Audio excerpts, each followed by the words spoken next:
আসসালামু আলাইকুম গাইস, আপনারা দেখতে পাচ্ছেন একটি বাগানে কি যেন রান্না বান্না করা হচ্ছে। চলুন ওখানে গিয়ে দেখে আসি কি রান্না করা হচ্ছে। এটা দেখতে পাচ্ছি দাদা হাতে লবণ নিয়ে আছে, মনে হয় আজকে ইফতারের আয়োজন করা হচ্ছে। অনেক বড় করে দেখতে পাচ্ছেন, সকলে বসে আছে। দেখতে পাচ্ছেন আগে থেকে অনেকগুলো পেঁয়াজ রসুন ছিল আছে। গরম মশলা এর মধ্যে সব রকমেরই আছে। দাঁতের তলে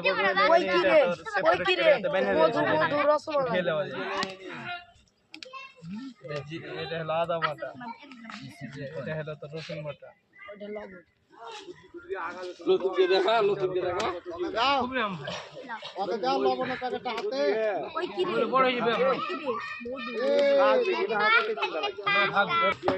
দেখতে পাচ্ছেন এতগুলো লকড়ি, এই লকড়িগুলো দিয়ে জ্বালানি দিয়ে এই ডেকে রান্না করা হচ্ছে। একটা ডেকে হবে না, তাই জন্য দুটা ডেক নিয়ে এসছে। ছোট ছোট বাচ্চা কাচ্চারা পানিগুলো এনে দিচ্ছে। দেখতে পাচ্ছেন মাংসের কালারটা কত সুন্দর হয়ে আছে।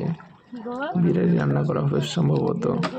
আরো দেখতে পাচ্ছেন কতগুলো মশলাপাতি ধোয়া আছে সাইজ করে। দেখতে পাচ্ছেন মুরব্বিরা বসে আছে।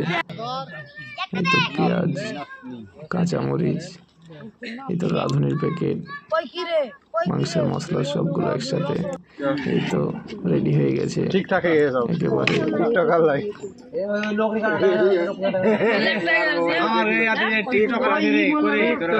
এবং ভালোবাসা রইল।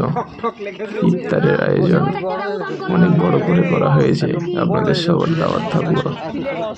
আসসালামু আলাইকুম।